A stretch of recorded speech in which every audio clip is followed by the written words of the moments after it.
بسم الله الرحمن الرحيم، وبه نستعين، والصلاة والسلام على أشرف المرسلين سيدنا محمد الصادق الوعد الأمين. أحبائي المشاهدين، مرحبا بكم في ثالث حلقات السلسلة التي بدأناها معا، وهي عن التربية الإيجابية. عرفنا في الحلقتين السابقتين، أولى حلقاتنا، اتفقنا إن التربية الإيجابية ما هياش حاجة حديثة ولا كورس غربي ولا وصفة محفوظة هنتعلمها. وعرفنا إن التربية الإيجابية دي نابعة من جوه قلوبنا.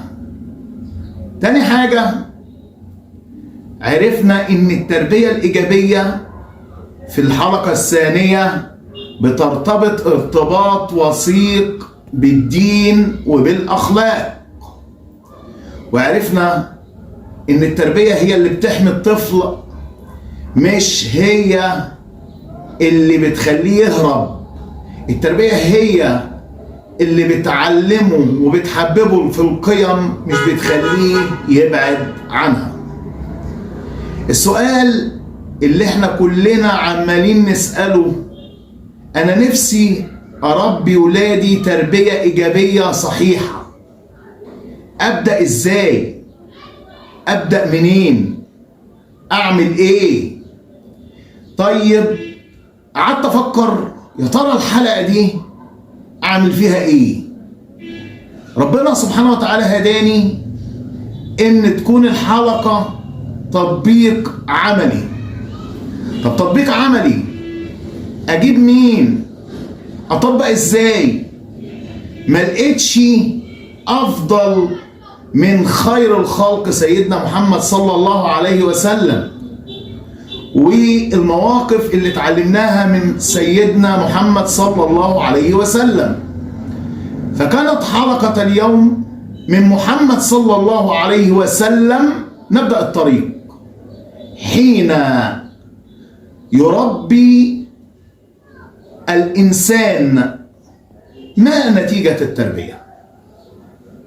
فلننظر سويا أول موقف من حياة النبي عليه الصلاة والسلام.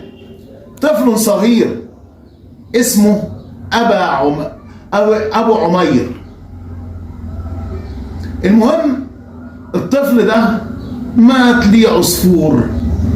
الطفل حزن حزن شديد وبكى بكاء شديدا. لم يستهزئ النبي به عليه الصلاة والسلام ولم يسخر منه. ما قالوش انت يا ابني انت فيه ايه؟ انت بتبكي كده ليه؟ ده حتة عصفورة لا راحت ولا جت.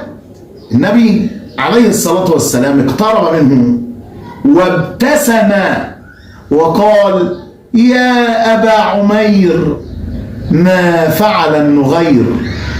الطفل حس ان حد مقدر مشاعره، حس ان في حد قريب منه. فعرفنا يبقى التربية تبدأ بكلمة طيبة، تبدأ بالاهتمام، تبدأ بالرحمة. موقف تاني، شاب دخل على النبي عليه الصلاة والسلام وقال له: يا رسول الله، ائذن لي بالزنا. تخيل انت كمعلم او اب، شاب دخل عليك قال لك ائذن لي بالزنا، على وشه بالقلم. انت بتقول ايه يا ابن اللي ولي؟ لا. فما كان من النبي صد ولا اهانه ولا ضرب ولا صراخ، ولكن قال له بقلب حكيم، بقلب مربي: أترضه لأمك؟ أترضه لأختك؟ وهنا حدث التغيير.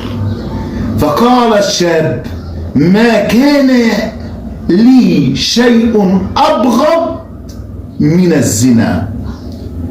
التربية مش صد، التربية هي حضن يربي وقلب يهدي. الموقف الثالث، سيدنا أنس ابن مالك خدم في بيت النبوة 10 سنين. 10 سنين. فسألوه عن معاملة النبي له في ال10 سنوات. قال لهم: ما قال لي أف قط، ولا قال لي لشيء فعلته لما فعلت هذا. تخيلوا حبيبي يا رسول الله عليه الصلاة والسلام 10 سنين لم يوجه كلمة لوم واحدة له، بل زرع فيه الثقة بالنفس، تركه يفعل ما يريد وكانت عينه عليه. من هنا الثقة صنعت رجالا حملوا الرسالة، صنعوا تاريخ هذه الأمة. فهنا الثقة. المعلم ما بيكسرش، المعلم والأب بيبني وبيربي. في موقف أخير هتكلم معاكم فيه برضو، هو مين؟ سيدنا ابن عباس. سيدنا ابن عباس النبي عليه الصلاة والسلام شاف فيه النبوغ، وشاف فيه التفوق، وشاف فيه مشروع أمة.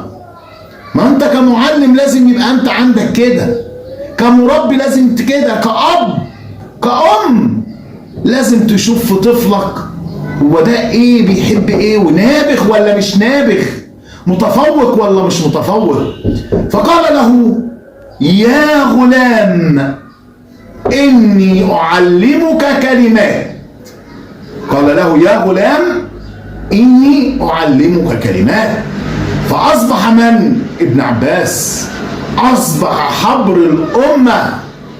لم يقل له: استنى يا ابني لما تكبر أبقى أعلمك، يا ابني أنت فين والكلام ده فين لسه. لا، يبقى هنا إن أنت لازم يكون عندك نظرة في الطفل اللي قدامك، وتزرع فيه الثقة، وتحب وتغرس فيه العظمة في نفسه، وأن يكون قدوة لغيره، وأن تكون أنت قبل ذلك قدوة له. أيها المربي، أخي الكريم، أخي الفاضل، إذا أردت أن تزرع النور داخل قلب الطفل فكن أنت النور أولا. إذا أردت أن تجعله قدوة فلتكن أنت قدوته. لا تقل كيف أبدأ بالتربية الإيجابية، ولكن اسأل نفسك: هل لي قلب يشبه قلب النبي صلى الله عليه وسلم؟ فالتربية الإيجابية قلب يربي. يبقى اتعلمنا من المواقف دي بسرعة إيه؟ أول حاجة الكلمة الطيبة، الرحمة، التربية ليست بصد بل احتواء، الثقة بالنفس، أن تزرع فيه الثقة بالنفس، الاحتضان، أن تحتضن الطفل وتراعيه وتنمي مواهبه وتشجعه. هذه هي التربية الإيجابية التي تعلمناها من سيدنا محمد صلى الله عليه وسلم. لو عايزين تكملوا معايا أرجو إن انتوا تفعلوا الجرس، وإن انتوا تشتركوا في القناة، وتتابعوا معايا السلسلة القوية اللي احنا بدأناها، وهي التربية الإيجابية. وسلام.